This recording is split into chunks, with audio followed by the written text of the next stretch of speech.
Hi everyone, have you ever wondered how apps store your data? Let's understand this in a super simple way by understanding the SQL basics. First, we need to understand what is a database. A database is a collection of related data that is organized so that it can be easily accessed, managed, and updated. In simple terms, it is like a digital cupboard where all information is stored in an organized way, like a school database. Now, inside a database, we have something called as a table. A table looks like an Excel sheet with different rows and columns. Rows store individual records and columns store details like name, age, and course. At this point of time, we should also know that rows can also be named as tuple or record, whereas a column can also be named as a field or attribute. Whatever values we store inside the table can be referred as a column value or a data item. At this point of time, we should also know that there can be duplicate entries or repetition in the table. To make every data unique, we have a concept which is known as a primary key, which refers to a column which uniquely identifies every data in my table. Now let's understand what is SQL. SQL stands for Structured Query Language. It is a language used to communicate with the database. With SQL, we can store data, retrieve data, update data, delete data from any database. In simple terms, we can say that we can create, read, update, and delete data. That's why it is also known as a combination of CURD operations. Now let's talk about the data types. Data types tell the database what kind of data can be stored in a column or a field. For example, for storing a name, the database which is used is text. For storing the age, we have the data type named as number, and for storing date of birth, we can have a database as date. Now finally, let's understand some basic SQL command, out of which the first one is create. As the name signifies, create command help us not only to create a new database but also to create a table within a database. Let's understand its syntax. The best part about SQL is that it is not a case-sensitive language.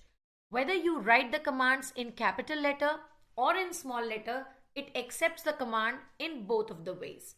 So for creating a database, we can simply write create keyword followed by database and any name of the database. You can create any name for the database. And for making a table, we can write create keyword along with table followed by the table name. Now remember, since we have a lot of entries in the table, therefore we need to mention the column names as well, which can be enclosed with the round brackets, and to mark the end of the line, we place a semicolon at the end. Here you can mention different column names along with their data type. And if you are giving any column name as a roll number or serial number, then you can make it as a primary key as well, because that will be unique in the database. So with the help of a simple create SQL command, you can create a database as well as a table. Now let's understand the second command. Whenever we want to add data in our table, we use the command insert. Now by using this SQL simple command insert, we can write it as insert into followed by the table name. For example, if you have given the table name as student, followed by the keyword value. Now please remember, whenever you will be adding up the values, you should always follow the sequence of the different columns in the table. So for example, if in your table student, you have first column name as serial number, second column as name, then when you will be inserting the values, you need to keep the same sequence. Value 1 will be the serial number and value 2 will be the name. You can add as many number of insert commands, as many number of records are there in your table. So that's how you can add the new data. Now let's go to the third command, which is used to fetch the data. That means at any point of time, if I want to view the data, there is this select command for the same. But it gives me two options. Number one, whenever I would like to view all the record of my table, then I can use the first command, where select is the keyword or the command, followed by the asterisk sign. From helps you to fetch the table name. So here student is the table name, and with the help of this command, I can see all the entries of my table. Number two, whenever I would like to view any specific column, I will replace this asterisk sign with those names of the column that I would like to see.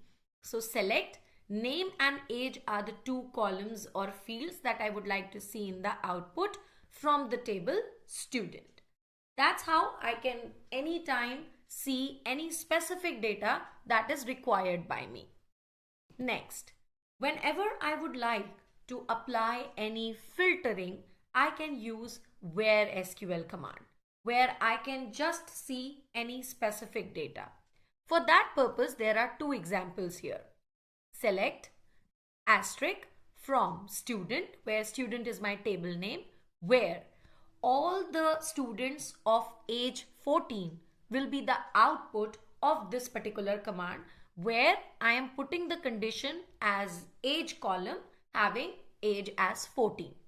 Similarly, if I have, in my table a name as Ria and I would like to see only that particular data, then how I can write that query? Select asterisk means all the names which start with Ria will be visible from this command.